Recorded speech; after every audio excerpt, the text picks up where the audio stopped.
Minasyaitonirrajim. Bismillahirrahmanirrahim. Assalamualaikum warahmatullahi wabarakatuh. Waalaikumsalam warahmatullahi wabarakatuh. Alhamdulillahirabbil alamin. Allahumma shalli ala sayyidina Muhammad wa ala ali sayyidina Muhammad. Maha suci Allah, segala puji bagi Allah, tidak ada Tuhan melainkan Allah. Allah maha besar, tidak ada daya dan kekuatan, hanya dengan pertolongan Allah yang maha luhur, maha agung. Kesejahteraan, kemenangan, kemuliaan, rahmat Allah semoga tercurah untuk baginda Nabi Muhammad sallallahu alaihi wasallam, keluarga beliau, para sahabat, para tabi'in, para tabi'ut tabi'in, para wali Allah, ayah bunda kita, para ulama alim dan guru-guru kita, serta kita yang ada di sini beserta keluarganya, semoga mendapatkan rahmat Allah Subhanahu wa taala dan mendapat syafaat baginda Nabi Muhammad sallallahu alaihi wasallam, serta memohon anugerah terbesar dari Allah sebagai rahmatnya adalah ampunan Allah, sehingga kita diperkenankan masuk surganya Allah. Jamaahku yang baik-baik, para bapak-bapak, ya, santri bapak-bapak, kemudian ibu-ibu dan para remaja, terima kasih atas kehadiran bapak-bapak pada malam ini dan ibu-ibu. Semoga bermanfaat kita ya. Pada hari ini kita akan membahas mengenai rukun sholat ya. Dulu sudah kita bahas mengenai doa iftitah.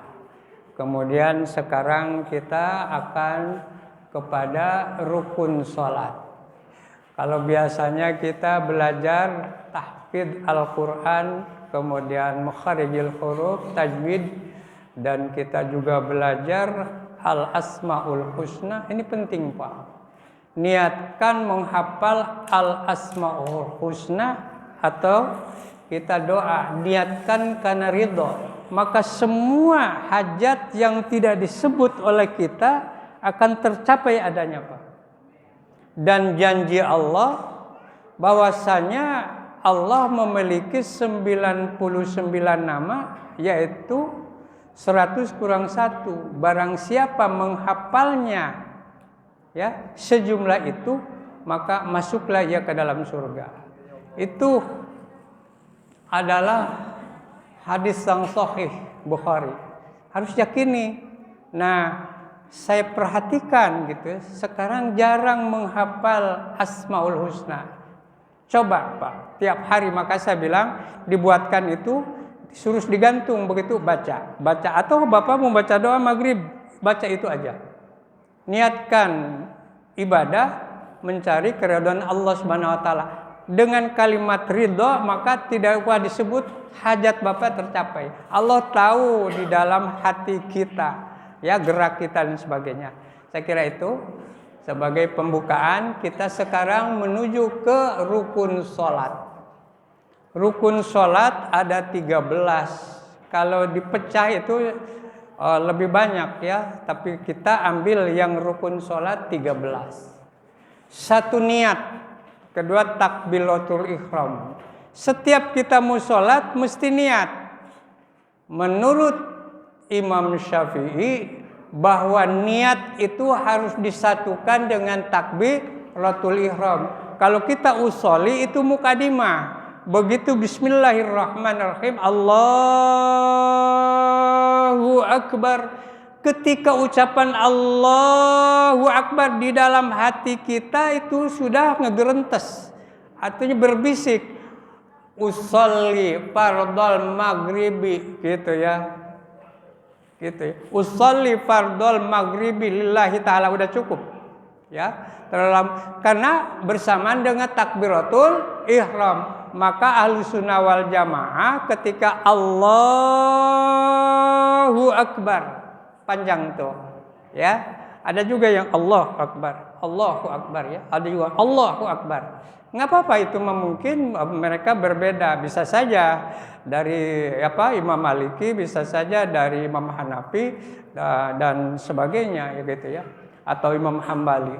Saya akan bicara sesuai porsi saya adalah Imam Syafi'i radhiyallahu anhu. Rukun qalbi satukan tadi ketika Allahu Akbar, satukan ya. Ya gitu ya, satukan. Di sini saya terangkan ada rukun qalbi, itu rukun qalbi ya. Kemudian rukun qauli disatukan ketika niat Allahu Akbar. Kemudian niat takbir ya disatukan. Niatnya dalam hati usolli fardol maghribi misalnya. Cukup itu ya. Kemudian rukun qalbi yaitu rukun yang melibatkan hati. Rukun qalbi adalah yang melibatkan hati. Itu menunjukkan bahwa Allah itu hebat. Kita tidak mengucap, Allah tahu.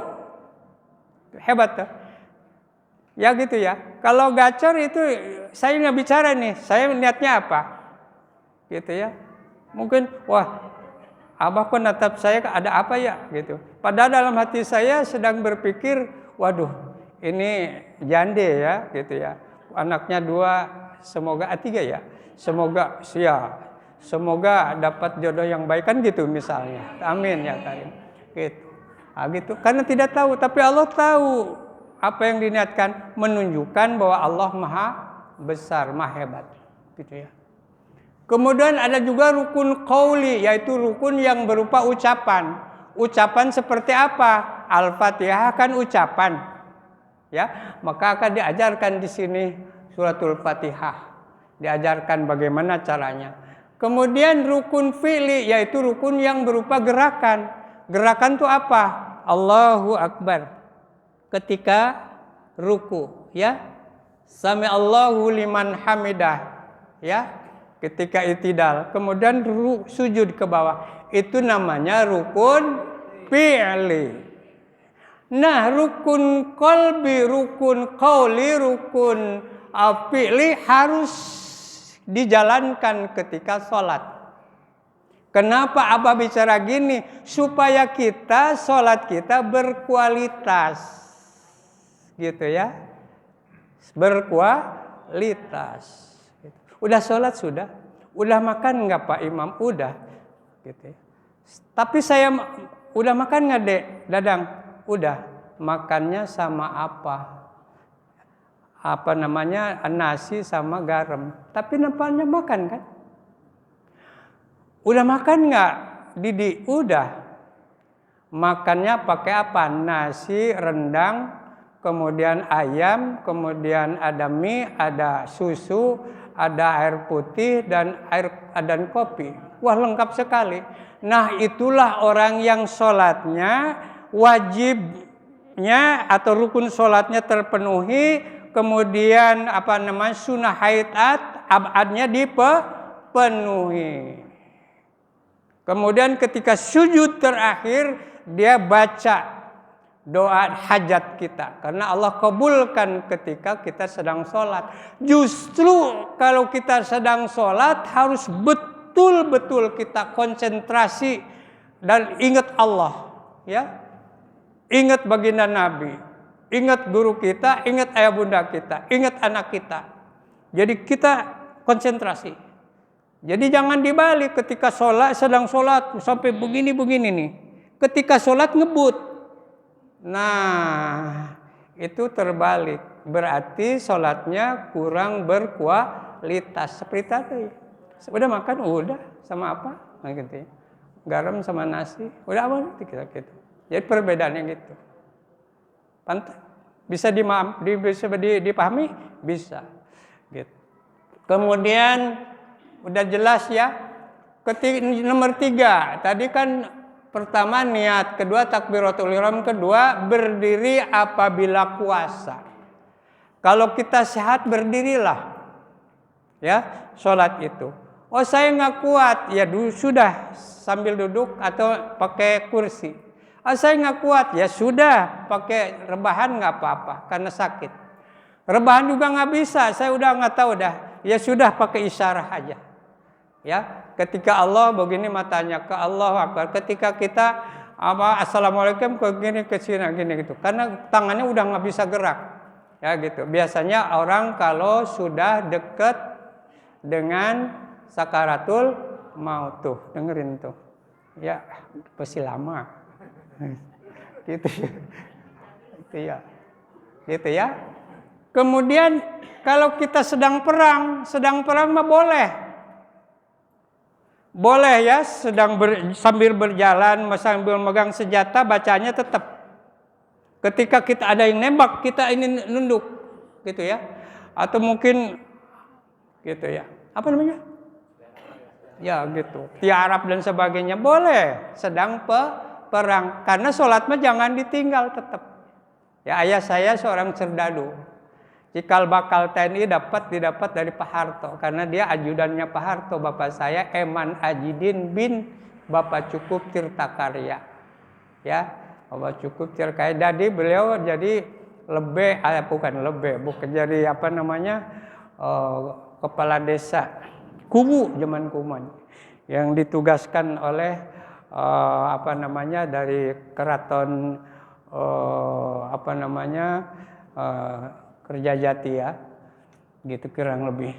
Nah, pernah perang dengan PKI, dengan gerombolan, dengan sama lagi. Ya situ, sholatnya sambil berdiri, sambil pernah juga. Lagi sholat sambil nyelam gitu ya. Karena harus menyelamatkan diri, karena mempertahankan hidup itu wajib hukumnya. Nah, gitu. Kemudian membaca suratul Fatihah. Inilah yang akan saya bahas.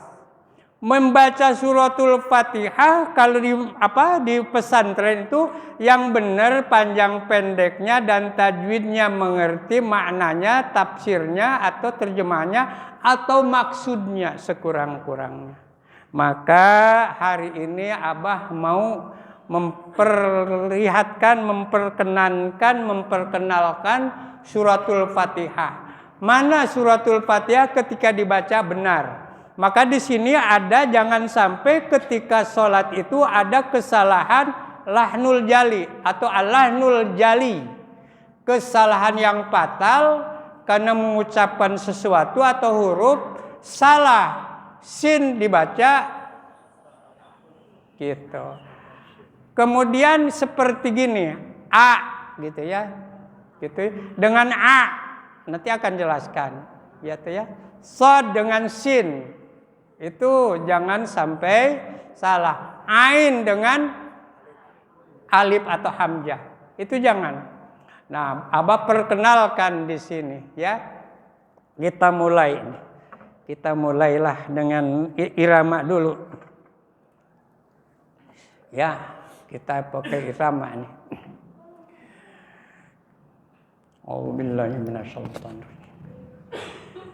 Bismillahirrahmanirrahim. Bismillahirrahmanirrahim. Alhamdulillahi rabbil alamin. Ar-Rahmanir-Rahim. Malik yaumiddin. Iyyaka na'budu wa iyyaka nasta'in. Ihdinas siratal mustaqim. Siratal ladzina an'amta 'alaihim ghairil maghdubi 'alaihim waladdallin.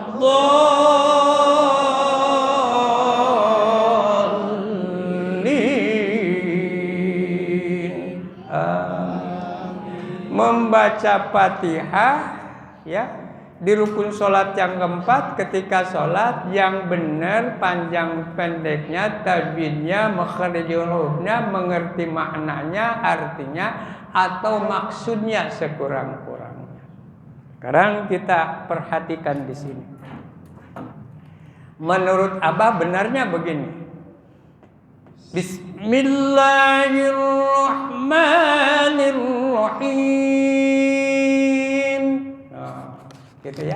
Abah terjemahkan. Bismillahi dengan nama Allah Ar-Rahmani yang Maha Pengasih, Ar-Rahimi yang Maha Penyayang. Sekarang bacaannya ketika haknya kedengaran seperti kha, ngerebek ya. Hati-hati nih. Ini ya. Mestinya ha tapi kebaca kha gitu ya. Bismillahirrahmanirrahim. Kayak bener. Padahal Bismillahirrahmanirrahim. Itu salah. Terjemahnya apa? Bismillahi dengan nama Allah Ar-Rahmani ya. Ar-Rahmani apa? Lagi merdu ya. Ya, merdu dan lunak suaranya. Ya. Dengan nama Allah, bismillahi dengan nama Allah ya, lagi merdu suaranya yang Maha Pengasih. Jauh banget ya? Jauh. Makanya hati-hati harus kedengaran. Bismillahirrahmanirrahim. Bismillahirrahmanirrahim. Jangan gini. Bismillahirrahmanirrahim. Seperti benar tapi salah. Tapi kalau kori-kori jeli telinganya, apalagi zuri tambah jeli ya. Kemudian yang ketiga, ternyata himnya pakai H. Mestinya Ar-Rahim tapi Ar-Rahim. Ya. Ar-Rahim tapi dibaca Ar-Rahim. Jadi hanya gede. Bakal sering abang ngedengar Bismillahirrahmanirrahim. Bismillahirrahmanirrahim. Sering. Mestinya Bismillahirrahmanirrahim. Makanya dengerin dulu. Bismillahirrahmanirrahim. Ya. Sekarang diganti nih. Bismillahirrahmanirrahim. Haknya diganti sama hak gede. Ya. Di sunnah mah hak gede. Ya. Hak. Artinya apa? Bismillahi dengan nama Allah Ar-Rahimi. Ar-Rahman. Bismillahirrahman. Salah nih nulisnya. Bismillahirrahman. Ya. Ya, gitu ya. Bismillahirrahmanirrahim. Bismillahi dengan nama Allah Ar-Rahmani yang Maha Pengasih, Ar-Rahimi ya, yang menurunkan hujan rintik-rintik. Kalau him jadi yang menurunkan hujan rintik-rintik. Dengan nama Allah yang Maha Pengasih yang menurunkan hujan rintik-rintik. Padahal mestinya yang Maha Pengasih Maha Penyayang. Gitu ya. Maha Pengasih Maha Penyayang. Kalau bahasa Sunda welas asih. Gitu ya.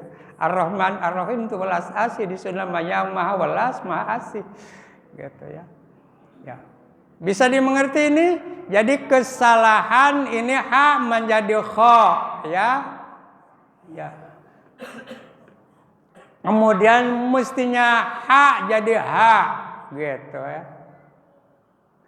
Jadi kalau pakai kho Ar-Rahim menjadi merdu suaranya. Kalau pakai him di sini menurunkan hujan rintik-rintik. Nah, kita terus ke ayat yang kedua. Kira-kira benernya begini menurut penelitian Abah. Alhamdulillahi Rabbil Alamin. Oh, ya. Artinya alhamdulillah segala puji lillahi bagi Allah Rabbi Tuhan al-alamina semesta alam. Ya.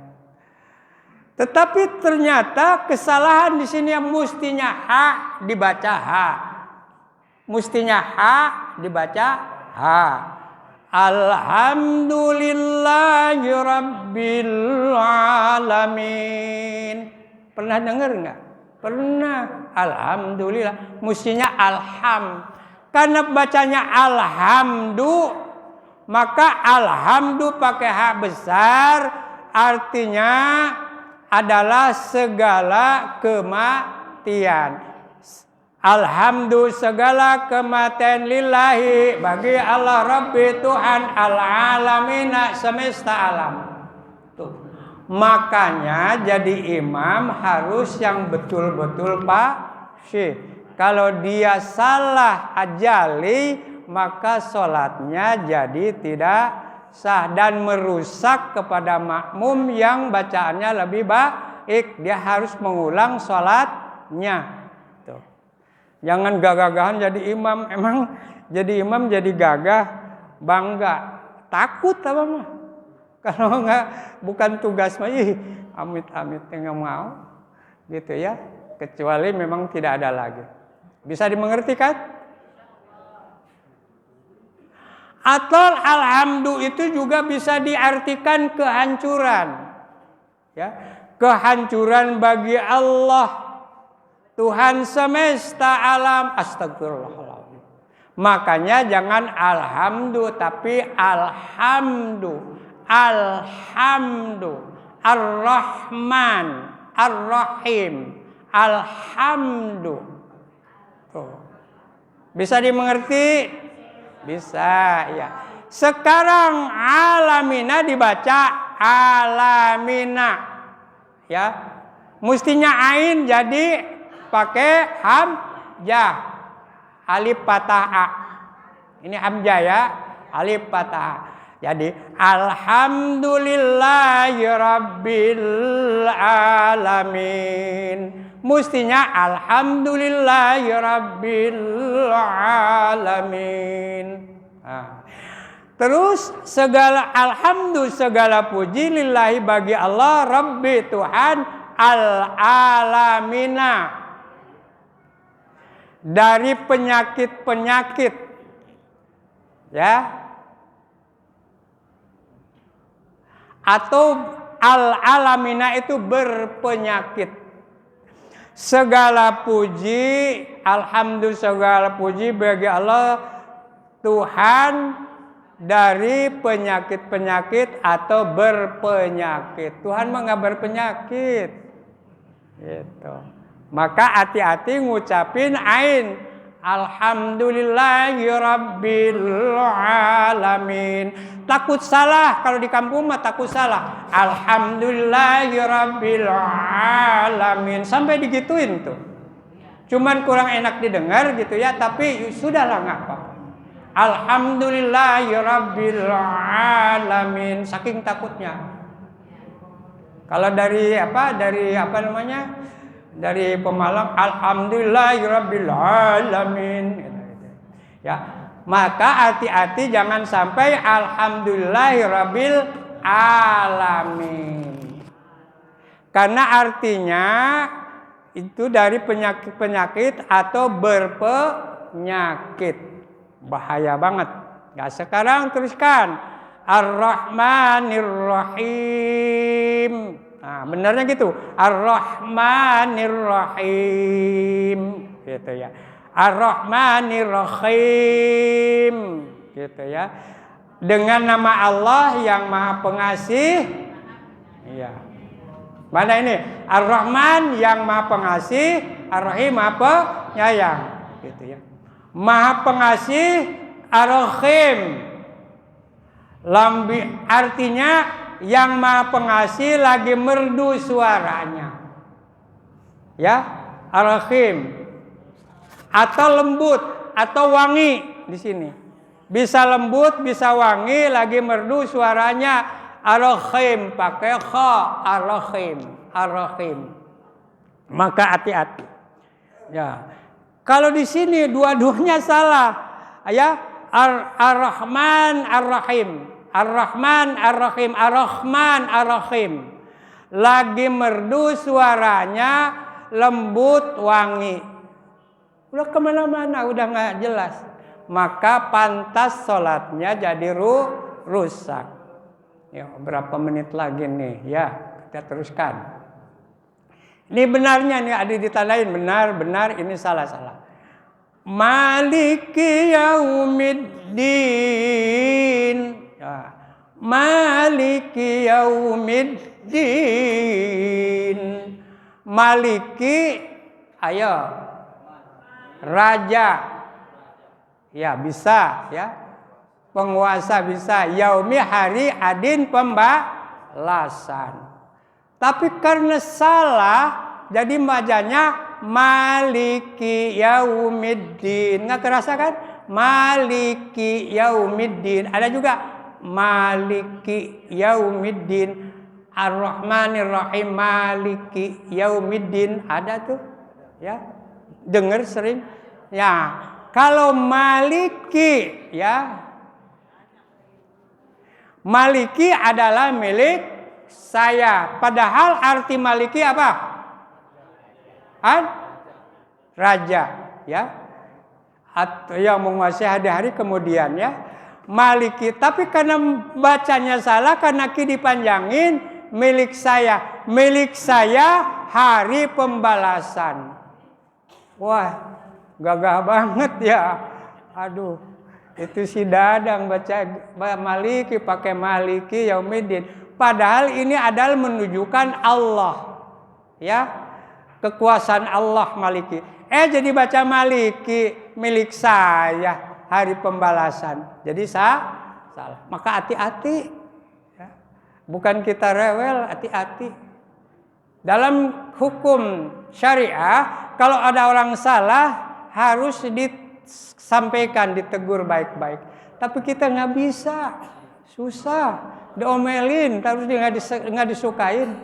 Tapi Abah suka memberanikan diri. Pernah ada yang jadi imam ketika waladhdallinnya, donnya kurang bagus dipanggil, tapi enak deh suaranya. Panggil jam sini.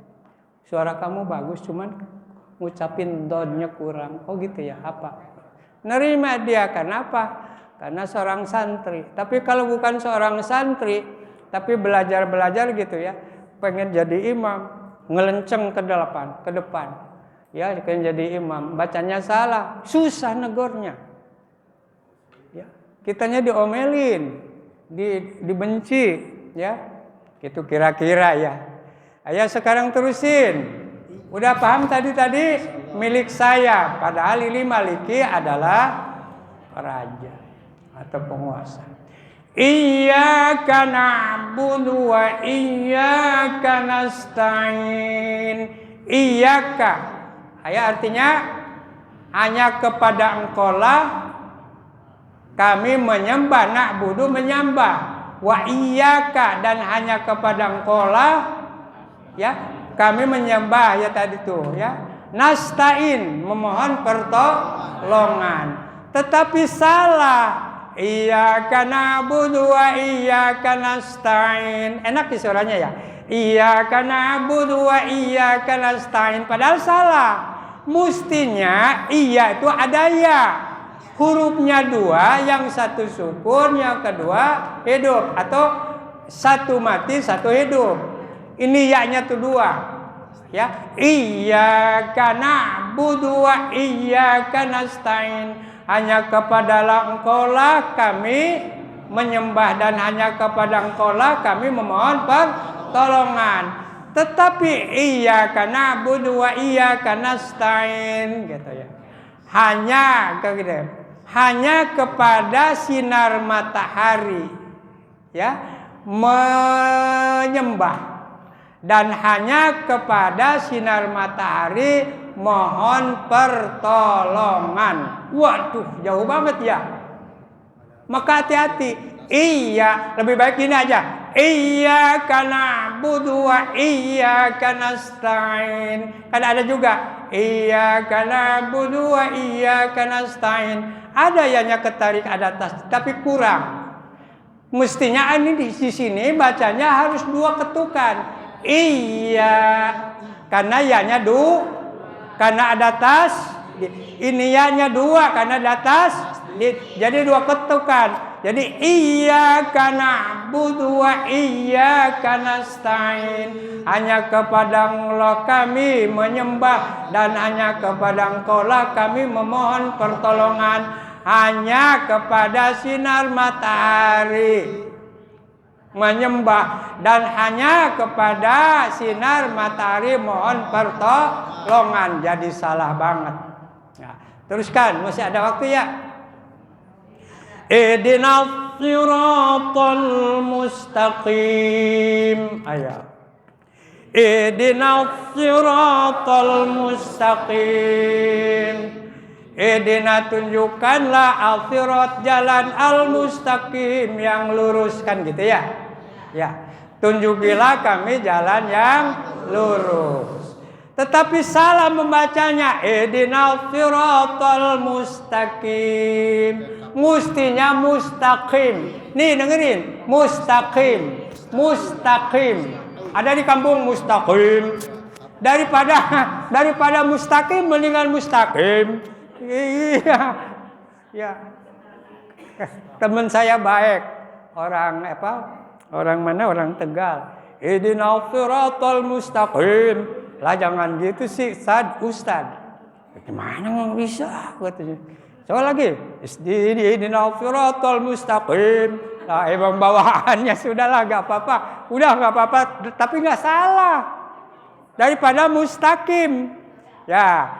Tunjukilah kami jalan al-mustaqim. Mustaqim.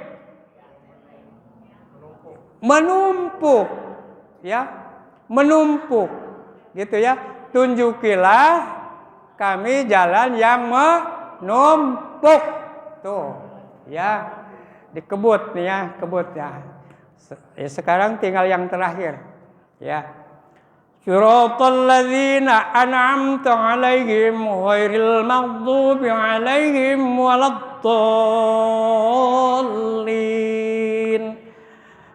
Amin. Sirata itu jalan, yaitu jalan alladzina orang-orang yang an'amta telah Engkau berikan anugerah 'alaihim kepada mereka atau atas mereka. Gori bukan jalan al-maghdubi orang-orang yang dimurkai alaihim kepada mereka, alaihim atas mereka. Pak Imam yang tahu mah di Sunda gitu cara ngajar itu. Waladdallin dan bukan jalan orang-orang yang sesat. Yang sesat siapa? Zalim. Ya, gitu ya. Ini ada salah. Ya. Siratal ladzina an'amta 'alaihim. Ya. Itu benarnya. Siratal ladzina an'amta. Gitu. Ada kan yang pernah an'amta ya? Pernah ada. Ya, kepala negara an'amta dia. Iya, ya. Siratal jalan orang-orang yang an'amta, ayo. Telah tidurkan. Jadi sirata yaitu jalan orang-orang telah tidurkan alaihim atas mereka ghairil maghdubi alaihim waladdallin. Ada juga yang mengucapkannya bukan an'amta, an'amta. Mestinya kan an'amta. Kalau an'amta apa artinya? Telah engkau ya apa? Ayo, engkau buat merintih. Telah engkau buat merintih. Kalau an'amta, mestinya kan an'amta. Biarin dah. An'amta, digituin aja. Teman saya an'amta. Gitu ya, gitu ya. Nah, gak apa-apa salah apa suaranya tapi bener bacaannya ya gitu. Gitu. Katanya saya punya teman Ustadz bijaksana banget ya. Iya memang benar sana gitu ya. Ada juga yang lain lagi ya. An'amtu, telah salah beri nikmat, telah saya beri nikmat. Bukan saya yang memberi nikmat, Allah. Ya. Bisa paham ya? Ya. Kemudian telah saya beri nikmat, itu songong namanya ya. Jadi telah saya beri nikmat, songong. Gitu ya. Gitu kira-kira itu. Bisa paham ya? Maka hati-hati belajar. Belajarlah yang baik, yang benar. Kemudian jangan gengsi, jangan marah dikasih tahu, harus berterima kasih dan jangan berhenti. Kalau belajar itu harus seperti sekolah, SD, SMP, SMA, kuliah, S1, S2 dan S3. Gitu ya. Kemudian belajar juga. Pertama mungkin sama ayah bunda belajar. Kemudian sama guru-guru ajengan di masjid. Kemudian tingkatkan, cari pernah juara tingkat kecamatan, cari lagi pernah juara tingkat wali kota, cari lagi tingkat provinsi, cari lagi tingkat nasional dan tingkat internasional. Baru tuh cakep. Jangan duduk aja nggak belajar. Dan yang dilakukan oleh orang-orang qari dan para tahfidz seperti itu. Terima kasih, semoga ini bermanfaat. Kurang lebih mohon maaf. Assalamualaikum warahmatullahi wabarakatuh. Ya. Sallallahu ala Muhammad. Sallallahu alaihi wasallam. Sallallahu ala Muhammad. Sallallahu alaihi wasallam. Allahumma salli wa sallim wa barik alaihi wa ala alihi. Walhamdulillah.